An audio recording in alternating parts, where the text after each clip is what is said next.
Kita tengok balik macam mana baginda Rasul sallallahu alaihi wasallam dan akhlaknya yang luar biasa. Ya. Tuan, maaf tadi karet Tak apa.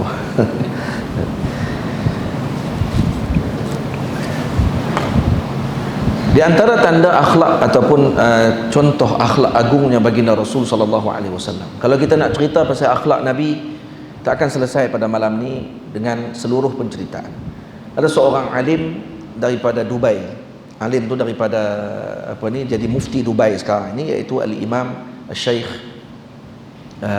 Abdul Aziz Al-Haddad rahimahullah hafizahullah taala, yang merupakan murid kepada Syekh Abdullah Sa'id Lahji rahimahullah taala, syaikhul masyayikhina, guru kepada guru-guru kami. Syekh Abdul Aziz Haddad tulis tesis PhD beliau. Tajuknya disyarahkan tentang wa innaka la ala khuluqin azim. Ayat tu saja disyarah. Dan namuzaj, contoh-contoh daripada Quran tentang ayat tersebut, tentang akhlak Nabi. Keluar 3 jilid kitab. 3 jilid kitab. Satu jilid lebih kurang hampir 200 muka surat. Yang cerita tentang syarah ayat apa? Wa innaka la ala khuluqin azim. Tu kalau nak syarah tu pakai tak habis majlis malam ni. Nak cerita semua apa yang disebutkan oleh beliau dan contoh-contoh daripada ayat tersebut. Pendek ayatnya wa innaka la'ala khuluqin azim, tapi menunjukkan kemuliaan dan keagungan baginda Rasul yang luar biasa.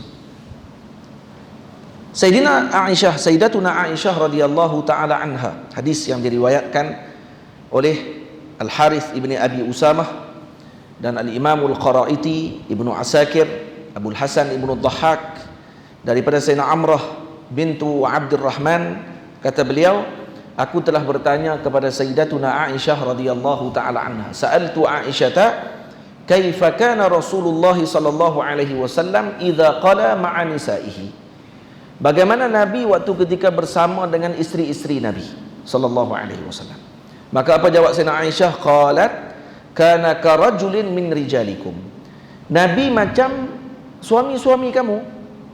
Ini orang panggil apa? Nak bagi tenang dulu, tapi lepas tu baru bagi terkejut. Nah, bagi tenang dulu. Nabi macam suami kamu lah, sama aja. Nabi pun orang, manusia macam kamu juga. Sama. Illa, illa tu yang mula jadi beza. Illa annahu kana akraman nas, baginda Nabi adalah manusia yang paling karam, paling mulia akhlaknya, paling pemurah. Wa ahsanan nasi khuluqa, sebaik-baik manusia pada akhlak. Kana dhahhakan bassama, baginda Nabi adalah orang yang banyak tersenyum. Dhahhak dengan makna tertawa yang tidak mengeluarkan suara terbahak-bahak. Bassam, terlalu senyum. Nabi selalu senyum sallallahu alaihi wasallam. Ini akhlaknya baginda Rasul sallallahu alaihi wasallam. Dalam hadis riwayat Imam Bukhari daripada Sayyidina Aswad, katanya sa'altu Aisyah radhiyallahu taala anha ma kana an-nabiy sallallahu alaihi wasallam yasna'u fi baitihi. Sayyidina Aswad bertanya kepada Sayyidina Aisyah, apa yang Nabi buat di rumah? Karena yang tahu urusan Nabi dalam rumah adalah isteri Nabi. Dan ini antara hikmah kenapa Nabi kahwin ramai. Karena untuk diketahui syariat. Karena kalau Nabi kahwin seorang perempuan, boleh jadi orang perempuan tadi boleh jadi kalau orang akan bincang pula selepas tu, kok dia kata dah seorang, memang seorang tu je dia akan pandang terbaik ya. Tak ni sebelah sepakat Nabi adalah Nabi. Kita kalau ada bini 2 orang pada dah nak tidur masjid lepas tu. Ada seorang anak murid jumpa tok guru, tanya kat tok guru dia, apa rahsia tok guru main mayang masjid awal? Ya tak? Subuh ya awal tok guru. Tak ada main masjid, tengok tok guru duk ada lah. Tok guru tanya dia, hang nikah dah lagi? Dia tak ada lagi. Hang nikah dulu dia kata. Nikah lagi lambat. Tak pernah menikah lah, lagi lambat lah subuh tu. Dia main-main tengok tok guru duk ada lagi semayang, tapi semayang subuh di masjid juga. Main-main tengok tok guru dah ada. Tanya tok guru lagi. Tok guru kata kalau kahwin tu antara rahsia dia nak main masjid awal. Tok guru kata baru seorang, nikah seorang lagi. Tok guru. Ini senang sebut senang kot tok guru suruh kahwin terus, lepas tu boleh nikah 2. Kemah kan. Kalau dia habaq tu mungkin 30 tahun lepas tu tak tentu lagi boleh nombor 2 tu. Ni dapat nombor 2. Nikah pula nombor 2. Lepas nikah nombor 2, nah, jumpa dengan tok guru. Tok guru main masjid, tengok dia duduk ada di masjid dah. Tok guru tanya, "Hai, awal ni?" Dia kata awal. Hak nu kata macam ni, hak ni kata macam ni, pening kepala, tidur masjid dia. Jadi siapa nak main masjid awal? Nikah 2. Nikah 3 lagi sakan. Nah, jadi tok imam tu. Nah. Tok imam tak ada nak jadi tok imam, dia jadi tok imam dulu. Tu. Nah, ni kalau kata nikah ramai. Nabi SAW 11 orang isteri. 11 orang isteri Nabi SAW kesemuanya bersepakat bahawa Nabi adalah Nabi. Nampak? Ya, ada krisis dalam rumah tangga Rasul SAW. Kalau kita baca dalam sirah, ya, Nabi pernah merajuk dan Nabi pernah tidur seorang-seorang di dalam satu rumah dan dipujuk oleh Sayyidina Umar radhiyallahu anhu. Nabi tidur seorang-seorang dalam bilik itu. Dan yang tahu tempat tu hanya Sayyidina Umar. Sayyidina Umar datang melawat Nabi SAW dan memujuk Nabi SAW pada waktu itu.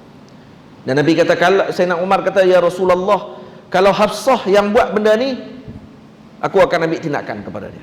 Kalau isterimu Sayyidina Hafsah ini anak Sayyidina Umar, kalau dia yang bagi kamu sakit hati ini, saya akan ambil tindakan kepada dia. Kalau kamu ceraikan dia pun tidak ada masalah." Macam tu. Ini apa ni? Sayyidina Umar sebut macam tu kepada Sayyidina Rasul SAW. Pernah ada krisis dalam rumah tangga biasa, tapi tidak ada seorang pun di kalangan mereka menafikan bahawa Nabi adalah Nabi di dalam dan di luar rumah. Itu antara hikmah kenapa Nabi kahwin ramai. Sayyidatina Aisyah bila ditanya, "Kaifa kana an-nabiy sallallahu alaihi wasallam fi baitih?" Tadi kaifa kana an-nabiy sallallahu alaihi wasallam ma'a nisa'i? Bagaimana Nabi dengan isteri-isteri Nabi? Itu tadi yang tadi tanya Amrah binti Abdul Rahman. Ini wanita. Yang ni tanya pula lelaki. Anak murid Sayyidatina Aisyah. Maka kata Sayyidatina Aisyah, "Kana yakunu fi mihnati ahli." Nabi melakukan kerja, berkhidmat kepada isterinya. Fi khidmati ahli, maksudnya berkhidmat kepada isterinya Nabi SAW. Fa idza hadaratis salatu kharaja ila salah. Bila sampai waktu semayang, Nabi akan keluar pergi semayang. Maksudnya Nabi dalam rumah buat apa? Basuh pinggan, sapu sampah. Kalau ada baju, lipat baju. Ni kalau cerita tu kita boleh gelak ya. Betapa buatnya kita kalau kata dalam rumah kita dengan isteri kita. Kita boleh buat ke macam tu? Ni kalau kita orang panggil apa? Kalau ditanya kepada orang rumah kita, dia cerita bagaimana tuan guru dalam rumahnya, malah. Hak tu dulu keluar perkataan. Tak buat apa. Dia kerja bila nak elok-elok kita nak buat kerja, dendam baca kitab. Sibuk. Ni nak mengajar lagi ni. Nampak? Sayyidina Rasul SAW, kalau kata bini kita kata, tengok Nabi macam mana. Nabi keluar dakwah tapi masih buat kerja lagi. Kita pandai jawab. Tu Nabi. Semua dalam ni. Saya bukan Nabi. Semua dalam ni. Semua dalam kitab. Nak kena baca lah dulu. Tapi tak pergi merapu lagi. Pandai jawab. Tapi Nabi SAW tak pernah rasa rendah, kecil kalau bawa sayap daripada pasar, pegang dengan dua tangan Nabi, bawa balik ke rumah. Dan ini dilakukan oleh Rasul SAW. Yang terfik untuk disebut kata para ulama sufi dengan makna apa? Mautu nafsih, dia bagi. Mematikan nafsunya, memutuskan jiwanya pada waktu tersebut. Tak merasa diri itu besar, tak merasa diri itu tinggi, walaupun Nabi adalah makhluk Allah Ta'ala yang paling tinggi, yang tidak ada suatu pun yang boleh menandingi dengan kemuliaan baginda Nabi SAW. Tak ada satu pun makhluk. Kalaulah tempat dimakamkan Nabi SAW itu lebih mulia daripada arash dan isinya, lebih mulia daripada arash, bagaimana dengan sahibul maqam tadi, Nabi kita Muhammad SAW? Karena makan tempat, ya, sesuai sahaja untuk kita bandingkan dengan tempat. Sebab tu para ulama tidak bandingkan arash dengan Nabi, dibandingkan arash dengan tempat makamnya Nabi. Sudah pada ayat tu. Tak perlu banding dengan Nabi SAW, karena Nabi fauq, lebih daripada perkara tersebut. Kalau orang bincang para ulama, jumhur mengatakan Mekah dengan Madinah mana lebih mulia? Kata para ulama jumhur, Al-Imam Syafi'i radhiyallahu anhu, Al-Imam Abu Hanifah, Al-Imam Ahmad ibnu Hanbal, ketiga-tiga pandangan para ulama mengatakan Makkah lebih afdal daripada Madinah Al-Munawwarah. Al-Imam Malik sahaja kata Madinah lebih mulia kerana ada Nabi SAW. Baik. Lain daripada tu, bincang pula antara Mekah dengan Madinah, Mekah afdal, kata jumhur, Madinah ikut pandangan Imam Malik. Kemudian bincang lagi, dalam Mekah Madinah pula, tempat mana yang paling afdal? Nah, kalau Mekah ada Kaabah, di Madinah ada Nabi SAW. Maka kata ulama, ini sepakat tu empat-empat. Sepakat empat-empat tu. Tadi hak bincang tadi masalah Mekah Madinah aja. Ini masalah bincang pula tentang mana yang afdal sekali di tempat tersebut, di dunia dan isinya, dalam dunia, iaitu dimakamkan Nabi SAW. Tempat makam Nabi itu adalah tempat yang paling mulia. Tidak ada yang boleh menandingi tempat tersebut, hatta Arash.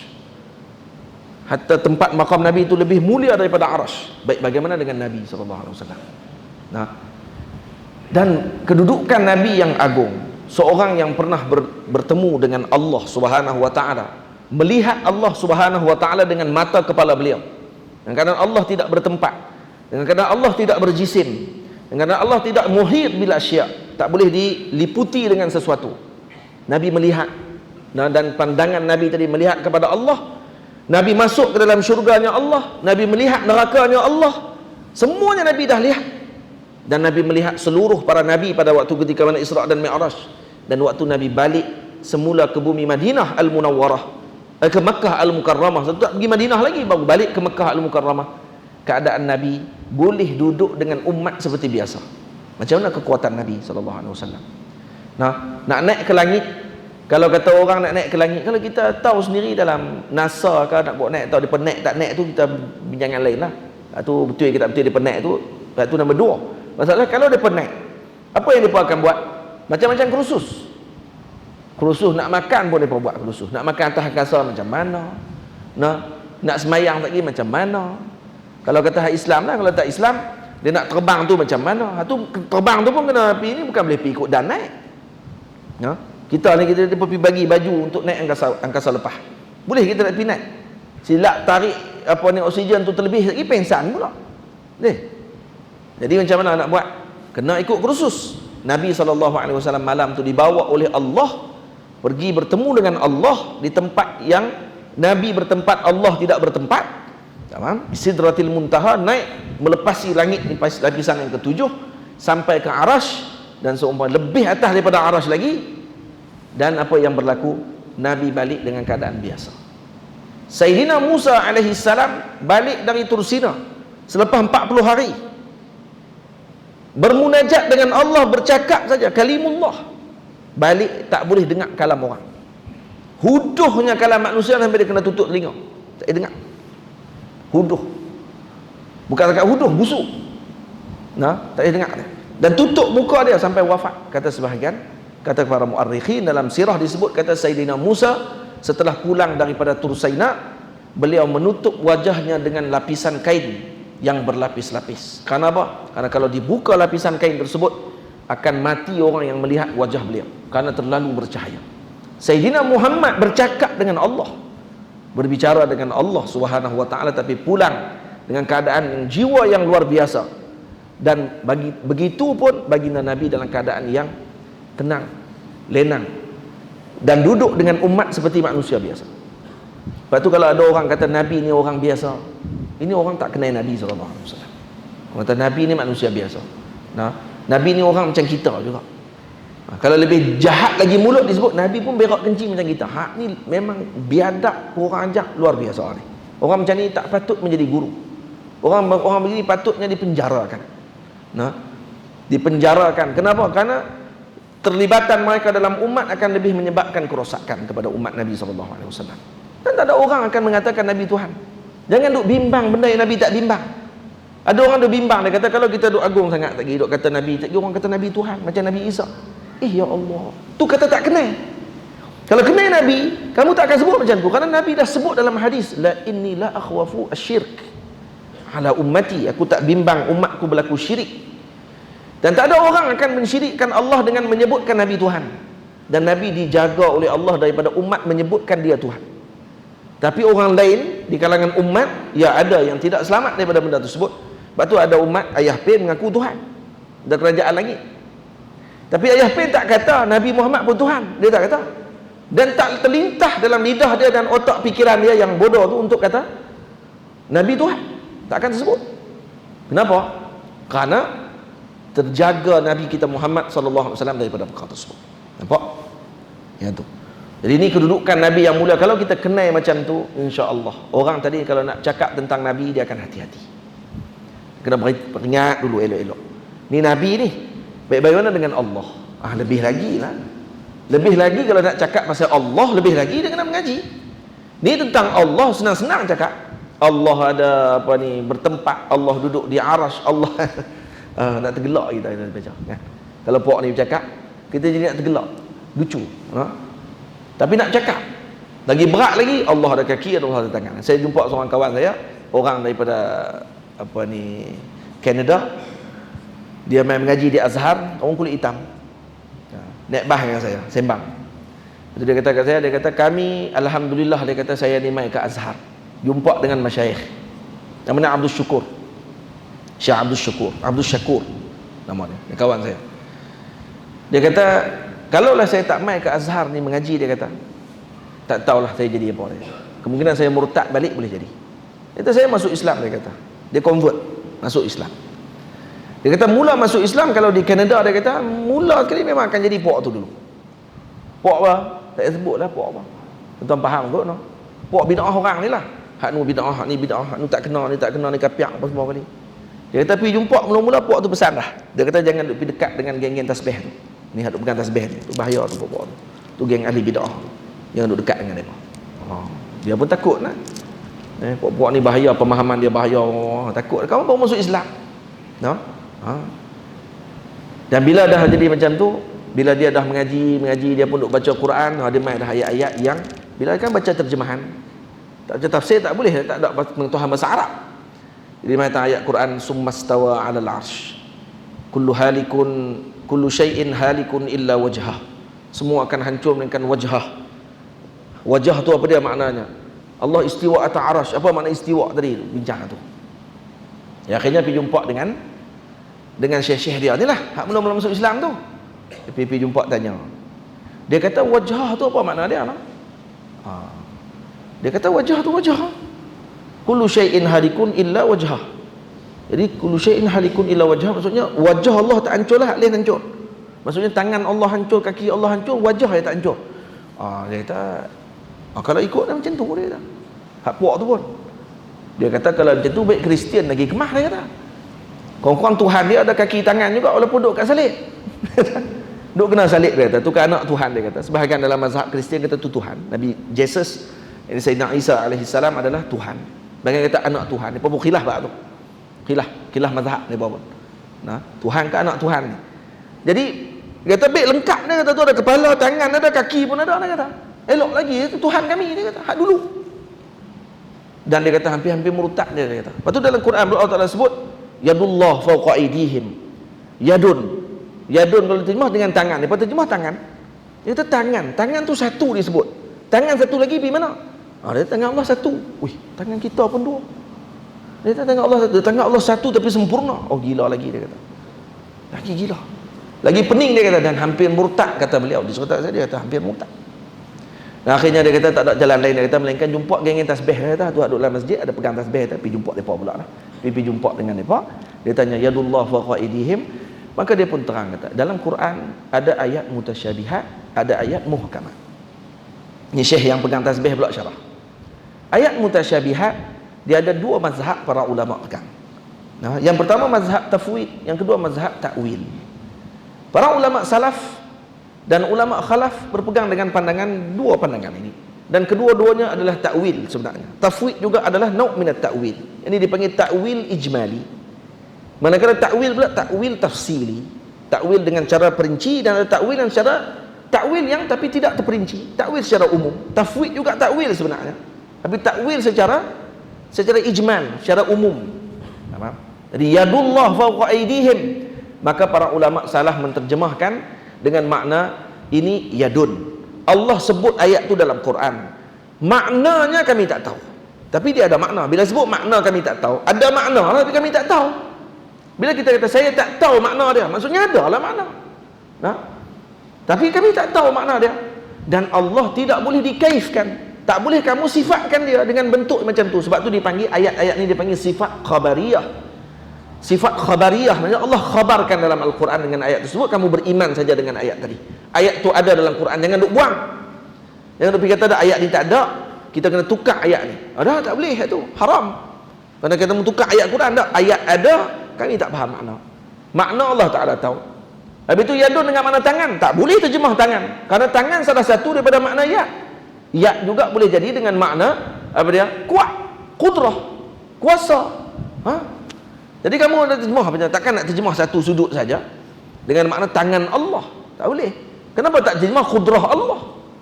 Ha tu. Sebab tu terjemah awalul khiyanah, kata ulama. Terjemah awalul khiyanah. Terjemah adalah awal khianat.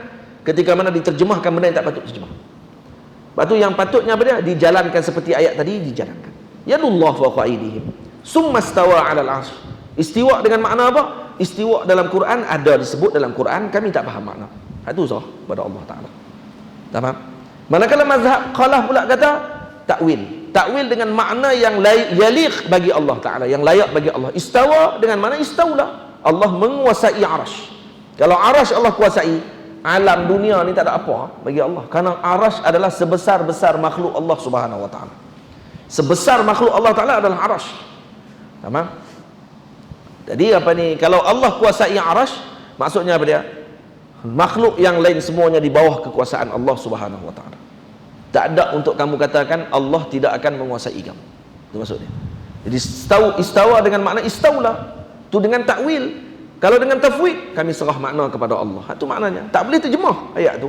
Salah kalau ada orang terjemah ayat tu. Faham? Salah. Dia akan jadi salah, dia akan jadi lingkup. Rosak nanti kalau dia terjemah. Jadi bila sebut macam tu, baru dia kata, oh ni baru ilmu. Tak dengar pula dia kata, hak puak tu dia kata, Allah ada muka, pihak lain, tu pegang tu. Tangan ada satu, hak tangan satu kita sebut, kita pegang satu je lah tangan Allah. Gila ke apa ni? Ha? Dan akhirnya, kata dia, alim-alim tersebutlah yang pesan kepada saya untuk datang ke Azhar. Mengaji pula di Azhar, tambah lagi pengetahuan kamu. Kerana syarat untuk kamu faham benda-benda ni, kena mengaji bahasa Arab. Nah, kena mengaji bahasa Arab. Macam mana nak pergi mengaji bahasa Arab? Pergi mengaji di negara Arab, katanya. Mungkin di Kanada tak ada lah pondok macam kita. Pergi duduk di sana, katanya. Maka dia pergi ke Azhar, dan saya berkawan baik dengan beliau dalam kelas-kelas pengajian, kelas Syekh Jamal Faruq hafizahullah taala, dan beliau hadir. Akhirnya beliau balik sekarang ni ke Kanada, dan sekarang jadi pendakwah besar di Kanada. Lama dah saya pun tak kontak dengan beliau. Tamam. Jadi Allahumma salli ala sayyidina Muhammad, dan beliau bermazhab Maliki. Mazhab Maliki. Jadi kalau kita tengok macam tu, maka kita akan perhati, orang panggil apa? Awak yang pergi lari tentang cerita tentang Allah dah. Kalau pasal Nabi pun kita nak bercakap, kena hati-hati. Betul lagi tentang Allah Subhanahu wa taala, lebih lagi kena berhati-hati. Sebab tu Allah, para ulama kita bincangkan tentang sifat Allah Subhanahu wa taala dalam pengajian sifat 20. Maka ulama-ulama akan kata yang kita letakkan ta'rif bagi sifat 20 ni, ta'rif ni kalau kita mengaji mantik dia panggil ta'rif bil rasm, dia panggil. Bukan ta'rif bil had. Ta'rif dia bukan, tak boleh ta'rif dengan jami' mani'. Dia hanya ta'rif dengan suatu yang menjadi sebagai simbol sahaja untuk kita faham tentang perkara tersebut. Karena yang tahu lebih lanjut Allah Ta'ala saja. Allah saja yang lebih tahu tentang Allah. Kita tahu hanya sekadar yang disebut dalam Quran, dalam hadis Nabi SAW, yang disyarah oleh para salafus salih, para ulama kita dalam kitab-kitab mereka, dan kemudian kita sampaikan balik kepada umat. Dan lebihnya kita kata apa? Yang lain yang tahu hanya Allah Ta'ala. Jadi kita kata Allah Ta'ala bersifat dengan 20 sifat, kata-kata semua tadi kalau ditafsirkan satu persatu, semuanya akan kembali balik kepada ilmunya kepada Allah Subhanahu wa taala. Bukan tempat perbahasan kita pada malam ini. Jadi sebab tu kalau kita tengok para sahabat Nabi, dengan sebab mereka melihat dan juga memerhatikan tentang akhlaknya baginda Rasul sallallahu alaihi wasallam, bagaimana akhlaknya baginda Nabi, mendengar tentang sifat dan akhlaknya baginda Nabi, latif, lemah lembutnya Nabi dengan isteri-isteri Nabi, mulianya akhlak Nabi dengan isteri-isteri Nabi sallallahu alaihi wasallam, maka kita dapati para sahabat Nabi juga terkesan dengan akhlak tersebut. Sebab tu para ulama sebut apa dia? Fabihudahum faqtadih. Dengan hidayah mereka, petunjuk mereka lah kita ikuti. Tamam?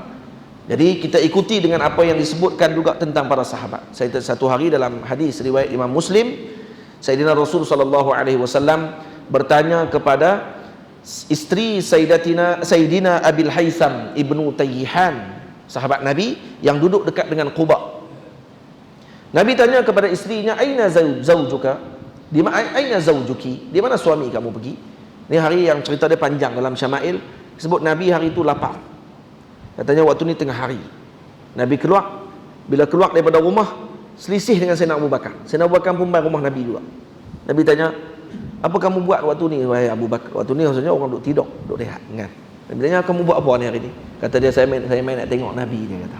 Main tengok Nabi, dia pun lapar. Sayyidina Abu Bakar pun lapar juga waktu tu. Tapi tujuan dia main tu nak bagi hilang lapar dia macam mana? Pergi tengok Nabi. Itu dia. Kita kalau lapar cari kedai. Pergi cari makan lah. Beliau cari Nabi dulu. Ni Sayyidina Abu Bakar punya apa ni, martabat. Cari Nabi dulu. Sebab tu Sayyidina Abu Bakar antara orang yang luar biasa. Dia punya akhlaknya dengan Nabi SAW. Dalam peristiwa hijrah, waktu ketika hijrah Nabi SAW, Sayyidina Abu Bakar waktu Nabi sedang rehat, beliau keluar untuk cari makanan. Jumpa dengan seorang pemuda, anak muda jaga kambing gembala. Dan Sayyidina Abu Bakar kenal budak ini dan kenal tuan dia. Sayyidina Abu Bakar kata, boleh tak saya nak hutang susu kambing kamu dan bagi tahu kepada tuan kamu? Kata Abu Bakar, hutang. Dia kata boleh. Dia kata boleh. Nanti aku akan bayar bila mana ada kemampuan untuk aku bayar, nanti aku akan bagi semula bagi balik duitnya. Kata dia tak apa. Maka diperah susu kambing, letak dalam bekah. Dan bila pergi kepada Nabi, Nabi sedang tidur lagi. Nabi sedang baring tidur lagi. Maka dia nak bagi susu kambing tu sejuk, Sayyidina Abu Bakar pun tarik ke susu kambing tu. Dibolak-balikkan susu kambing tu macam susu tarik lah. Buat tarik tu, macam teh tarik. Buat sampai Nabi bangun. Dibagi kepada Nabi. Kata dia, fasyariban nabiyyu sallallahu alaihi wasallam hatta tawaitu. Tengok. Nabi SAW minum sampai saya hilang dahaga. Betul? Nabi yang minum dia hilang dahaga. Noh, dia sebut macam tu, ni hadis tu. Ni kalam Sayyidina Abu Bakar sebut ni. Dia sebut apa? Fasyariban nabiyyu sallallahu alaihi wasallam hatta tawaitu. Nabi minum sampai aku hilang dahaga. Nabi yang minum dia hilang dahaga. Dan kata ulama, ni bukan main-main. Ini hakikah. Seolah-olah masuk dalam perut Nabi, masuk sama dalam perut Sayyidina Abu Bakar. Sama. InsyaAllah. Nampak? Lepas tu Sayyidina Abu Bakar kalau dia datang pada waktu siang tadi, Nabi tanya, kamu buat apa ni wahai Abu Bakar tengah-tengah hari macam ni? Waktu ni orang tidur. Waktu ni orang sedang rehat. Kata dia, saya datang nak tengok Rasulullah. Maknanya dia nak beritahu, kata dia lapar. Tapi bila tengok Nabi, kata kenyang dia. Jalan lagi diorang. Kata Nabi pun beritahu, kata baik tak apa. Mereka pun jalan lagi diorang. Jumpa Sayyidina Umar pula. Jumpa Sayyidina Umar. Sayyidina Umar orang yang maklum bil haqiqah. Dia jenis orang yang terus terang, terus habaq dengan hakikat. Sayyidina Umar tanya, Sayyidina Rasul tanya, kamu pula buat apa wahai Umar? Tengah-tengah siang ni buat apa ni? Kata dia, saya lapar ya Rasulullah. Tu saya mai jumpa Nabi dulu tu. Nak tengok Nabi macam mana keadaan pada waktu tersebut. Tetap juga dalam ingatan tentang Nabi SAW. Tapi terus maklumkan apa yang ada dalam hatinya Nabi SAW. Hatinya beliau, hatinya Nabi SAW. Jadi dia pun kata, Nabi kata apa? Saya pun macam tu juga. Ini wajadtu ba'da dhalik, kata Nabi. Aku pun dapati sebahagian yang kamu rasa tu. Kata Nabi, jom jalan. Jalan daripada Madinah, pergi ke mana? Pergi ke Quba. Jauh. Bukan dekat zaman dulu, kita zaman lah naik bah. Di zaman tu naik apa? Jalan kaki. Sampai ke Quba melawat Sayyidina Abil Haytham Ibnu Tayyiham. Ni orang kaya. Ada banyak kebun. Kebun banyak tapi tak ada bekerja. Dia kerja seorang-seorang dia. Bukan kedekut. Tapi dia orang yang tak apa aja. Dia kata, saya boleh buat. Saya nak cari kerja buat apa? Dia kata, saya sendiri boleh buat. Jenis tu orang dia. Jadi akhirnya Nabi pergi ke rumah dia kerana dia ni banyak kebun. Mungkin dia ada boleh sediakan makanan untuk kita. Pergi rumah, Sayyidina Rasul tanya, aina zawjuki? Mana suami kamu? Maka kata isteri Sayyidina Abil Haytham, zahaba yasta'dhibu lada minal ma. Beliau pergi untuk menawarkan air. Ni orang dulu, orang Madinah. Depa punya air, depa payau. Kalau kita pergi sampai lah pun air dia payau. Khususnya di kebun-kebun kurma depa. Sebab tu kurma depa subur. Air dia payau dan dia punya tahap ketinggian, dia punya garam galian dia tu sangat tinggi. Sebab air dia jadi rasa pelik. Jadi dia kena pergi untuk nak buat apa? Penyulingan air balik. Dia akan ada proses dia buat tu untuk bagi jadi air tadi jadi tawar. Dia pergi buat proses tu lah, bawa balik semula. Jadi dia sendiri buat kerja tu semua. Ni dalil tengok dia. Ni suami yang melaksanakan kerja di rumah seperti Nabi SAW. Akhlak mereka ni akhlak siapa? Akhlaknya Rasulullah SAW. Jadi dibawa balik dengan buah tadi, dengan apa ni, ayak tadi, sampai di rumah tengok-tengok Nabi duk ada.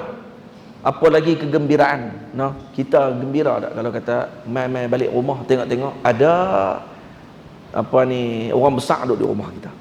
Nah. Kalau nak abang YB lagi, ada lagi tinggi pada YB lagi. Nah. Abang raja, ada lagi tinggi pada raja. Abang tok guru lah, alim ulama mai rumah. Nah.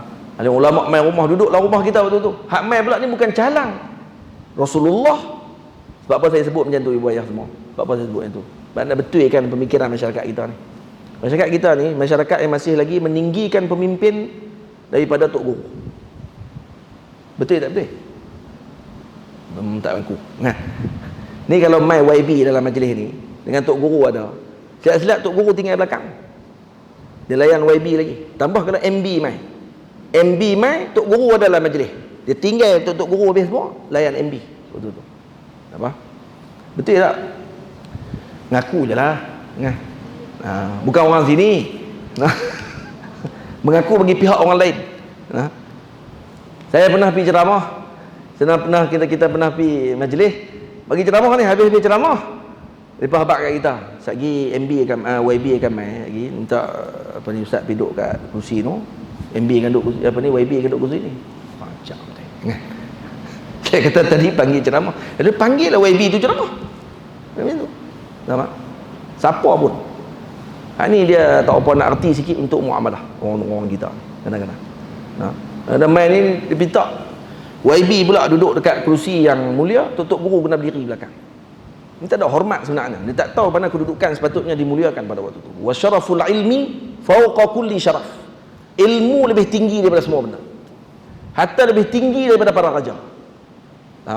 Lebih tinggi daripada para raja. Para ulama lebih tinggi daripada para raja.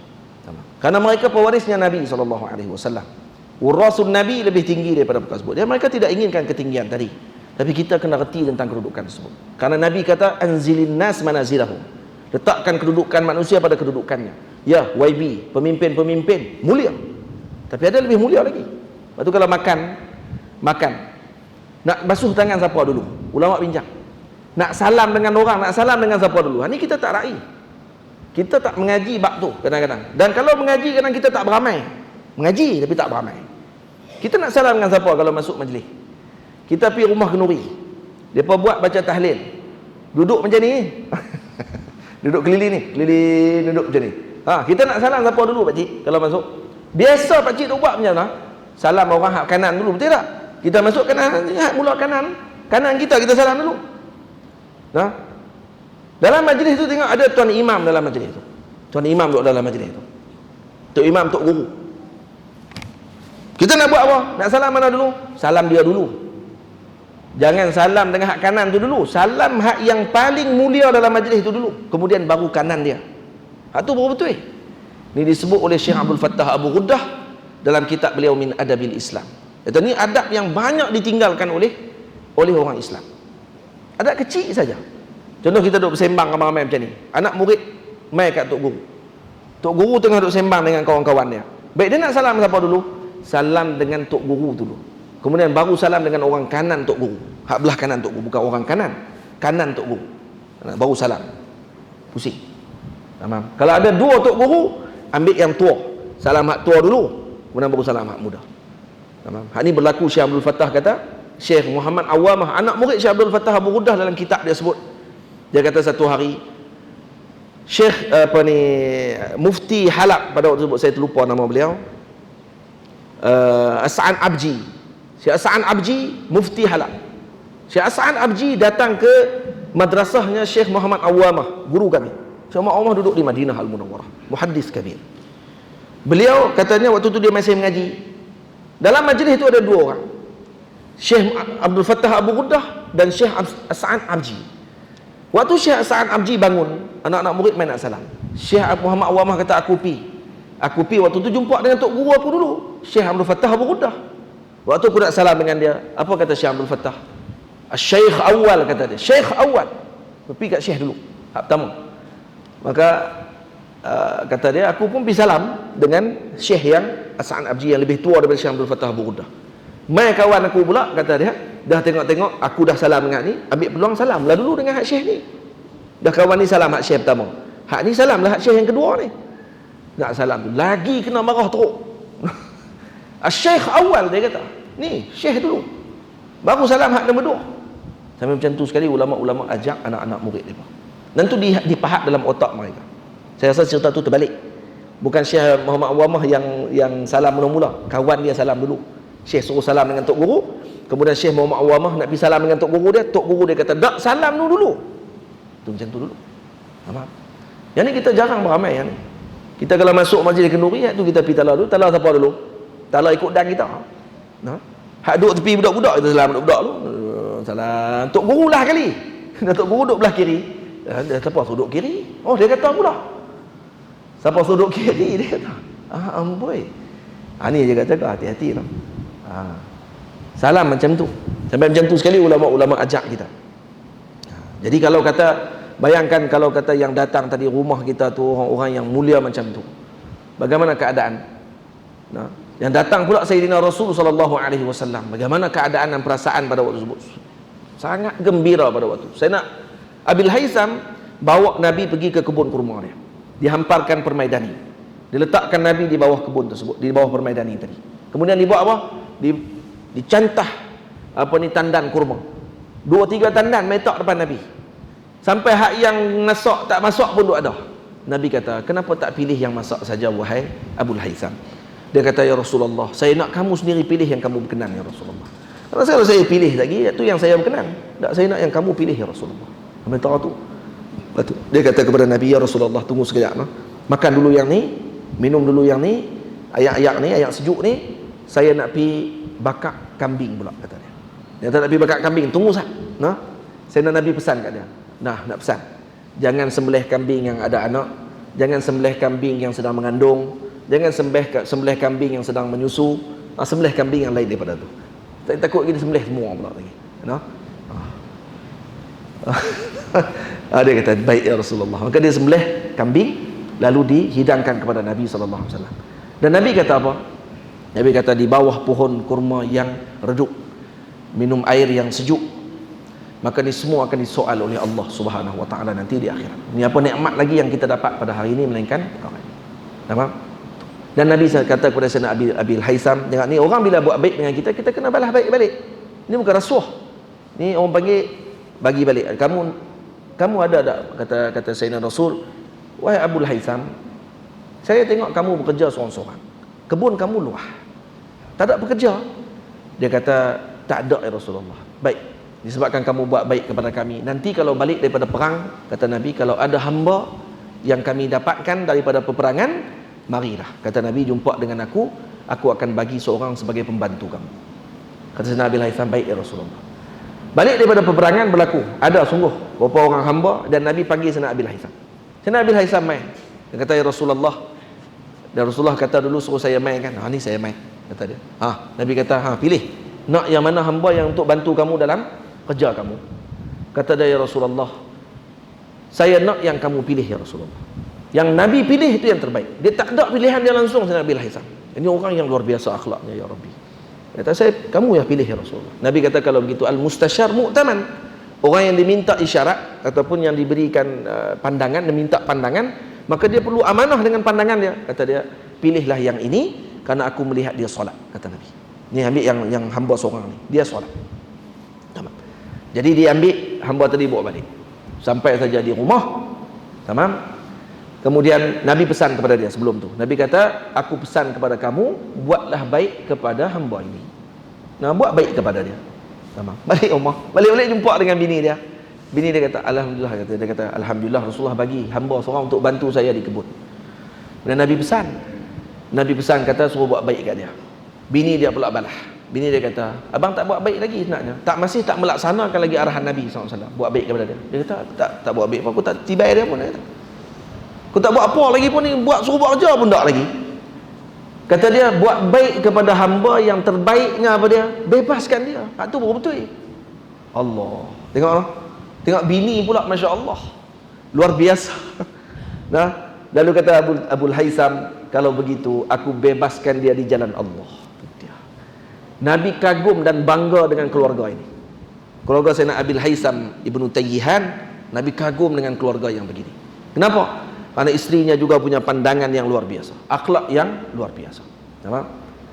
Kita kalau bawa balik seorang macam tu, kalau bawa balik kata seorang aja, kot lah nak bagi dua. Tak, dia bagi pandangan lagi pula, suruh bebas terus pula hamba tadi. Ajaib. Ini akhlak siapa ni? Akhlak Nabi kita Muhammad sallallahu alaihi wasallam. Sebab tu bagaimana mereka dapat akhlak tadi? Tidak lain tidak bukan karena berteman dengan Nabi sallallahu alaihi wasallam. Karena melihat Nabi dengan pandangan ta'zim, baru mereka akan dapat nikmat tersebut. Karena ramai orang tengok Nabi. Abu Jahal tengok Nabi, Abu Lahab tengok Nabi, Walid Mughirah tengok Nabi. Faham? Dan mereka dapat pancaran nur Nabi sallallahu alaihi wasallam? Tak dapat. Betul, orang yang melihat seorang alim, seorang soleh, untuk mengambil barakah dengan soleh tersebut dan mengambil akhlaknya orang soleh tadi, maka dia akan dapat manfaatnya. Tapi ketika dia melihat seorang alim soleh, pewarisnya Nabi sallallahu alaihi wasallam, tapi dilihat dengan pandangan kedengkian, melihat dengan pandangan seperti yang dilihat oleh Abu Jahal dan Abu Lahab kepada Sayyidina Rasul, maka dia akan memandang dengan pandangan buruk dan akhirnya dia akan dijauhkan daripada cahaya tersebut.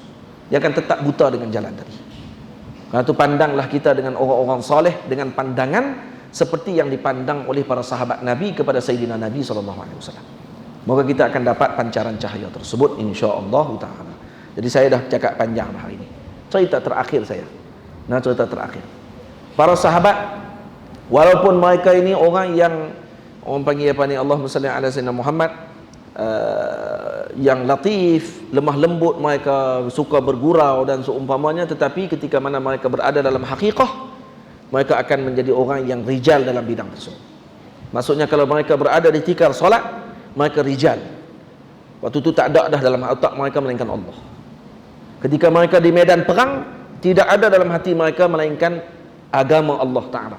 Dan yang tidak ada dalam hati mereka melainkan untuk melindungi dan juga menjaga Nabi kita Muhammad sallallahu alaihi wasallam dan meninggikan kalimah Allah Subhanahu wa taala. Bertengok dalam hadis disebutkan bahawa para sahabat Nabi, ini hadis yang diriwayatkan oleh Al-Imam Al-Bukhari dalam Adabul Mufrad.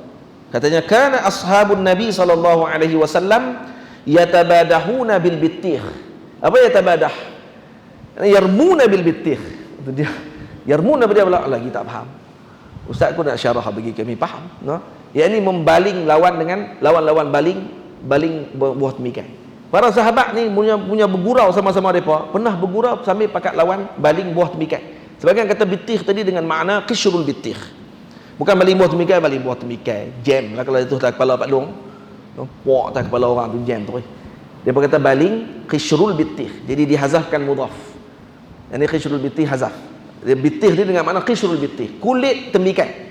Depa kalau makan temikai, lepas tu pakai lawan baling. Baling kat kawan ni, baling kat kawan tu. Main-main. Seronok. Fa idza kanatil haqa'iq kanu humur rijal. Tapi ketika sampai dengan hakikah, maka mereka adalah rijal pada waktu tersebut yang tidak boleh dibandingkan dengan siapa pun. Kamu kalau panah depa pun pada waktu tu, kamu depa takkan rasa apa. Dan sehingga sahabat ada sebahagian mereka yang kena panah dan nak cabut tu sakit, melainkan ketika solat boleh dicabut panah tadi dalam keadaan dia tidak rasa apa-apa. Kanatil haqa'iq, idza kanatil haqa'iq kanu humur rijal. Tengoklah, mereka melawak, para sahabat melawak dengan Nabi sallallahu alaihi wasallam, dan juga para sahabat juga melawak dengan sesama mereka, tetapi mereka adalah rijal ketika mana bertemu dengan hakikah. Ini akhlaknya mereka yang luar biasa, akhlak yang tidak mampu untuk kita bandingkan dengan diri kita pada waktu sekarang. Kita bukan cerita pada hari ini untuk membandingkan. Karena kita tidak ada bandingan dengan para sahabat. Tak boleh nak dibandingkan. Karena perbandingan tadi akan jadi zalim balik. Sebab apa? Sebab kita memang tak akan boleh buat macam mereka buat. Kita melawak, lepas tu jadi bunga tai. Kita melawak, lepas waktu semayang tak ada juga rijalnya kita. Tak jadi tokoh juga kita. Kita main-main, lepas tu sampai ke sudah main-main. Waktu mengaji main-main, waktu main-main. Waktu kerja main-main, tak ada benda yang tak main-main, semua main-main. Para sahabat mereka adalah orang-orang yang fokus. Tapi ketika mana mereka bergurau sesama mereka. Waktu kalau tengok cerita para sahabat yang bergurau, kita menjadi pelik dengan gurauan mereka. Gurauan mereka bukan kecil-kecil, gurauan boleh tahan juga. Tapi tak payah cerita lah hari ini, jadilah tu. Itu pernah cukup dah untuk kita faham bagaimana kedudukan dan kepribadian Nabi kita Muhammad dan taksir kepribadian tadi kepada para sahabat Nabi ridwanullah alaihim ajma'in. Jadi kalau kita tengok macam tu, kita akan rasa apa? Ini adalah Nabi Allah Subhanahu wa taala. Kemuliaan beliau moga-moga dapat menumpang kepada diri kita sedikit. Amin ya rabbal alamin. Berkat pendengaran kita pada malam ini, berkat kita memberikan perhatian pada malam ini, moga anak-anak cucu kita diberikan dengan perhatian sedemikian. Amin ya rabbal alamin. Diberikan dengan sikap dan juga akhlak seperti mana junjungan besar Nabi kita Muhammad. Tidak akan mampu menjadi seperti baginda Rasul, tapi mengambil sedikit pancaran nur daripada akhlak baginda Rasul sudah memadai untuk kita menjadi orang yang mampu untuk mendekatkan diri kita dengan Rasulullah sallallahu alaihi wasallam. Usaha ibu ayah semua, usaha untuk kita beramal dengan apa yang sahaja sunnah Nabi sallallahu alaihi wasallam. Ada para ulama berusaha dalam hidup dia tahu sunnah Nabi. Nak kena tahu apa dia lagi sunnah Nabi yang saya tak pernah buat lagi ni. Sampai tahu tu. Faham? Dicarinya sunnah Nabi sampai kata dia saya kena buat benda ni. Hatta sunnah jibilli. Sunnah jibiliyah iaitu sunnah-sunnah yang bersifat dengan tabiat Nabi SAW. Contoh sunnah pakaian Nabi, serban Nabi SAW. Ini sunnah jibilli dipanggil. Kalau dipakai saja dengan tujuan macam tidak ada tujuan apa, sekadar pakai saja, maka tak apa-apa. Tapi kalau pakai dengan tujuan ta'assi bin Nabi, untuk ikut Nabi SAW, dapat pahala. Anda pakai serban. Nah. Jadi apa ni, cari semua. Hatta Al-Imam Abdullah bin Alawi Al-Haddad, Qutbud Da'wah wal Irsyad, beliau mencari seluruh sunnah Rasulullah dan kata beliau, saya telah beramal, kata beliau, dengan sekadar pengetahuan saya, bacaan saya terhadap apa ni hadis-hadis Nabi sallallahu alaihi wasallam. Kata beliau, saya baca hadis Nabi semuanya dan saya dapati, kata beliau, boleh tak apa, suara saya kuat lagi alhamdulillah. Dengar tak? Dengar kan? Habis dah, habis. Jadi sebagai tanda kata nak suruh habis tu. Kata panjang-panjang buat apa kata? Kami bukan ingat semua pun. Dengar habis, sambung pula. Dengar. Panjang-panjang cerita buat apa? Dia kata kami bukan ingat semua. Cerita pendek-pendek jadi boleh bawa balik. Ni nak bawa balik. No? Kata Sayyidina Abdullah bin Alawi Al-Haddad, dia kata semua sunnah telah saya amalkan kecuali satu lagi, kata dia, iaitu rambut panjang saja tak buat lagi. Akhirnya dia sebelum wafat simpan rambut panjang. Bukan gondrong rockers, dah. Simpan rambut sampai bau. Ini dipanggil apa ni? Jummah dipanggil. Rambut jummah. Rambut Nabi ada 3 jenis. Wafrah, limmah, jummah. Yang kita duk simpan ni sampai ke cuping telinga ni dipanggil limmah. Wafrah, rambut kalau tarik daripada depan ni sampai ke cuping telinga, dipanggil wafrah. Kalau sampai ke pertengahan tengkok dipanggil limmah. Sampai ke bau dipanggil jummah. Faham? Jadi kalau boleh simpan rambut sekali seumur hidup sampai ke bau, kalau boleh lah, kalau kita, saya sampai lah tak boleh nak simpan, sebab simpan je jadi gatai, tak lepas api, jadi Allah jadi pening kepala. Jadi itu ada orang yang dia boleh simpan rambut dia elok, boleh simpanlah. Kalau boleh simpan sekali saya cukup dah, sekali. Kemudian kerak rambut tu, sebab kita dah pernah ikut sekali sunnah Nabi SAW. Dan ada satu musalsal ni, saya tak pernah ambil lagi musalsal ni, sebab saya pun tak nak simpan rambut panjang lagi. Dia panggil musalsal dengan menyimpan jummah, rambut panjang. Saya ada musalsal banyak. Musalsal macam-macam, musalsal tongkat, musalsal tasbih, musalsal ridak, musalsal apa semua ada lah. Musalsal serban. Musalsal semua ada lah, banyak lah musalsal tu. Saya pergi musafir banyak tempat juga untuk ambil hadis-hadis musalsal ni. Hadis musalsal ni apa dia? Hadis yang kita ambil dengan guru, yang guru tadi ambil dengan gurunya, dan dia akan bentukkan cerita balik seperti mana yang dia ambil daripada guru tu. Musalsal topi pun ada. Topi jerami tu. Topi yang orang pakai buat kebun tu kan. Tu pun ada musalsal. Nabi pernah pakai topi tu. Dan saya pernah ambil musalsal tu pergi ke Indonesia untuk ambil musalsal tu, kerana bersambung dengan Imam Syekh Yasin Al-Fadani, bersambung sampai ke Nabi SAW. Hadis musalsal topi, musalsal macam-macam. Dia nak minta musalsal rokok, itu tak ada. Dia nak musalsal rokok ada lah. Itu jenuh cari. Musalsal rokok daun, dia kata ajian lagi. Baik. Musalsal apa tadi saya sebut? Musalsal rambut panjang ada satu. Ada satu musalsal rambut panjang. Ada hadis. Musalsal makan belut ada. Dipanggil aklul jirris. Makan belut ada musalsal. Musalsal makan kacang walnut ada. Musalsal kacang walnut. Musalsal makan cheese ada. Musalsal makan cheese ada. Faham? Makan kek sambil dapat musasal. Musasal suap mulut, musasal minum, musasal jamu orang. Oh, macam-macam musasal. Saya dapat hampir 70 ke 100 musasal yang saya ambil dengan guru saya yang mulia Maulana Syekh Abuya Sya'rani rahimahullahu taala dan Abuya Syekh Husni Tamrin rahimahullahu taala. Kedua-duanya daripada Banjarmasin, Indonesia, dan kedua-duanya murid kepada Syekh Yasin Al-Fadani di Makkah Al-Mukarramah dan bersambung kepada guru-guru beliau Syekh Umar Hamdan dan seumpamanya sehingga kepada Nabi kita Muhammad sallallahu alaihi wasallam. Insya-Allah moga-moga kita dapat bertemu lagi pada masa akan datang, dapat kita dengar sedikit daripada cebisan kisah Rasulullah pada malam ni dan kisah-kisah yang kita sebutkan tadi, mendatangkan semangat kepada kita untuk kita menjalani kehidupan seperti Nabi kita Muhammad sallallahu alaihi wasallam. Pertama saja nak kena buat buat baik kat orang rumah kita. Tu je. Nah. Balik kalau tak nikah lagi, buat baik kepada teman-teman kita. Yang ada ibu, yang ada ayah, taat kepada ibu dan ayah dia. Yang ada anak-anak, jadikan diri dia sebagai contoh tauladan untuk anak-anak dia. Tamam. Tak perlu kepada semua orang. Cukup kepada lingkungan kita sahaja.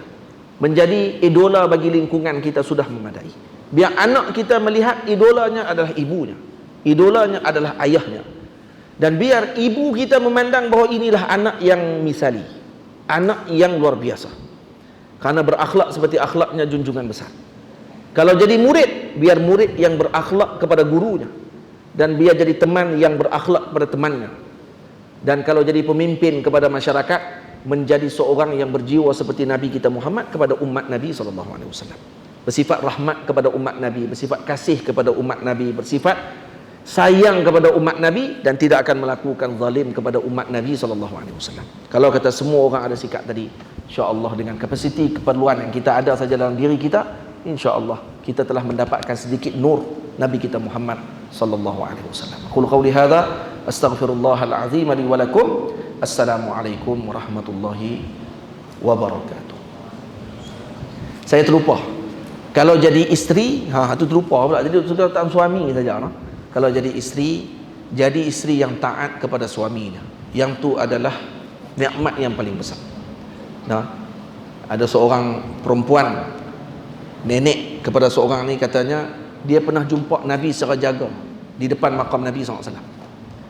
Dia kata tu nampak Nabi tu, kata dia. Di depan makam Nabi, dia kata tu Rasulullah. Masya Allah, Rasulullah tengah senyum dekat saya, kata dia. Ni nenek ni wafat, beliau dah wafat dah. Nenek kepada seorang daripada sahabat dia. Kata beliau, kalau ditanya balik, kenapa nenek dia boleh dapat martabat macam tu? Karena taat kepada suami. Yang ni paling susah sekali orang perempuan nak buat. Betul tak? Perempuan paling susah sekali nak taat kat suami. Dia boleh kalau pergi ke majlis ilmu, dia jadi orang paling depan. Main-main jemaat dah. Main-main jemaah, dia yang paling laju. Laki tak keluar lagi, dia keluar dah. Naik motor dah main. Tapi tang taat suami dia jen. Balik rumah dia kata orang keluar awal, dia tak keluar awal. Bodoh kan. Lepas tu tak pergi masak, kalau kata masak lambat, siap makanan lambat kepada suami, dia kata kita pergi mengaji, dia pemalas. Kata pula macam tu. Kerana dia ingat, dia kata hak tu lah amal dia. Tak, amal dia sebenarnya tu hak duduk di rumah tu.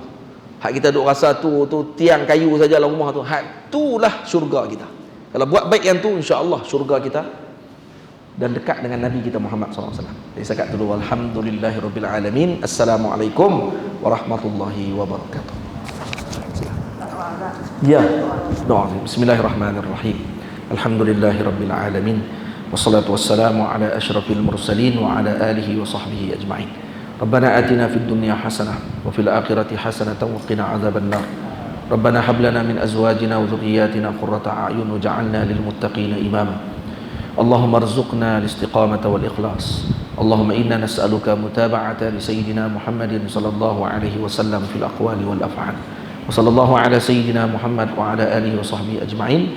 Walhamdulillahi rabbil alamin. Terima kasih mengucapkan